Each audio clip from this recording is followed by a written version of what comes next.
Hey guys, it's story time.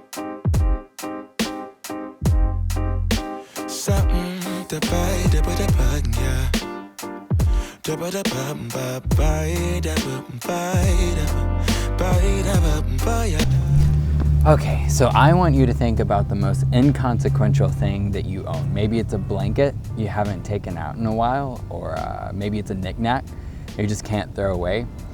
I know I have a ton of these. I keep a lot of them for sentimental reasons, but recently I found one that I really hadn't thought about until I took out the...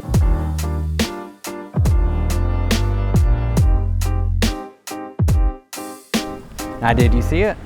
If not, I don't blame you. I haven't told you the story yet. So freshman year, my dream was to make this drum corps called Genesis. And I had failed the previous year, so I spent about 300 hours-ish practicing in between those auditions.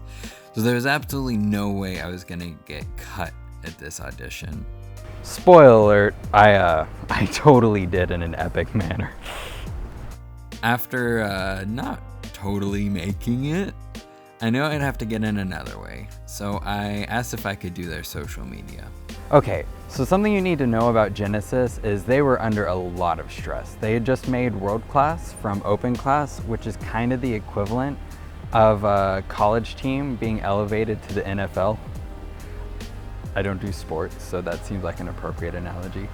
And I got the communications position, which meant that I had to do two things in 2 weeks, which was one, figure out anything about communications because I had never had a communications position, and two, figure out how to pack for 2 weeks at a time for 3 months straight because 2 weeks was the amount of time between laundry breaks.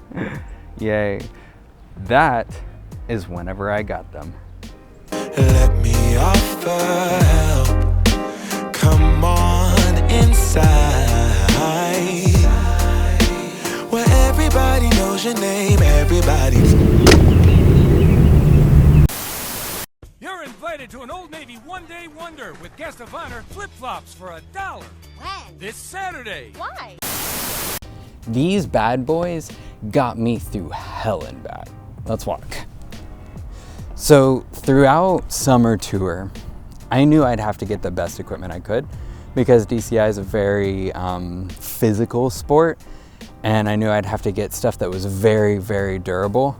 These, they did not fit the bill. They did not check any of my boxes. They were super cheap, not very durable, but God said, Isaac, you need to go to Old Navy and get these flip-flops. So I did, and he was right. These flip-flops lasted about 2.25 years. I ended up actually breaking them in Salem halfway through tour, but I had to keep wearing them, which is not great, but I wasn't too hard on them after that. You might ask, why didn't you just get new flip-flops if they were just $5? Just go to Walmart, get some new flip-flops. And the answer to that is I couldn't really. I just had to keep wearing them, and here's why. On tour, if you don't have flip-flops, you don't shower unless you're insane, because there's we don't shower in controlled environments. We go from high school to high school, so that means that your feet, your bare raw feet, are gonna be touching who knows what. Some of those showers haven't been used in years or cleaned in years or looked at in years, so it's absolutely disgusting, and it's kind of irresponsible if you don't wear flip-flops, because you can get some kind of foot fungus and you're out for a long time. So after I broke these flip-flops in my feverish state, I took a knife and heck yeah, you see a little paper clip right there. I poked a hole through the end tip of this and stuck a paper clip through it. Oh, not one of my proudest moments, but again, fever, tour, coughing, sickness.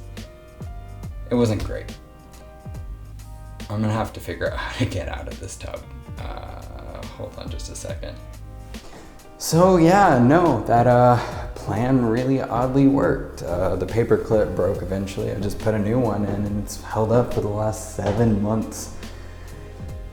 Such a stupid plan to pan out. And I literally hadn't thought of it at all until I took the trash out the other day. And I was like, wow, these flip-flops are raggedy. And they've been with me for a while. Okay, so first, yes, I'm in different clothes. I spilled coffee all over my other clothes, which is great because those were my most expensive. Anyway, I began to start thinking about all the things I'd kind of passively been taking for granted. You know, this table or chair or the camera that I'm recording this on, a pair of flip-flops that I brutally use to the point where most people wouldn't, they just throw them away. With a little bit of love, a little bit of care, you know, they gave me a lot more service. And I feel like there are a lot of things in our lives that serve a purpose in that same way. And it's so important to me that I pay attention to those things because past generations, they didn't have any of these luxuries. And even today, some of these things are unattainable to a large population on our planet. And it's just, it's so important for me to take a moment and just appreciate them. And, you know, I'm not saying that we operate in our daily lives with some kind of burden of privilege. It's obviously very nice for us to, say nice, it's kind of imperative for us to recognize that privilege, but that's not what I'm advocating for. I want us to really understand the history of the stuff that's around us, appreciate its purpose, and realize, you know, that someone made this, someone sat in these chairs, someone's used these desks, someone's used this facility for learning, right? Like there's a history and a meaning behind everything. And I feel like that brings me closer to my own purpose, my own goal, because I want to have a full expanded history and a meaning and a purpose.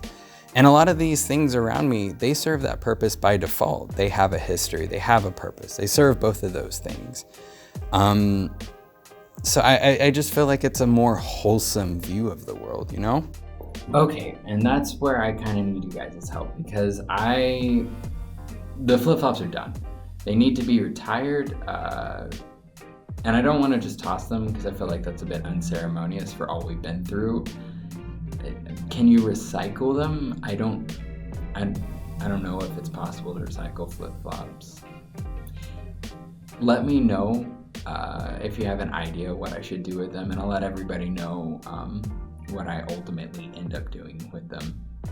But yeah, take some time in your no doubt busy daily life to just notice something that you maybe pass by every day or take for granted, because all of these little things, they're connected. A door, a cup, the people that use them, and the history that they all share. And even in the smallest things, like a pair of flip-flops, you can find amazing stories, a history that you wouldn't necessarily recognize.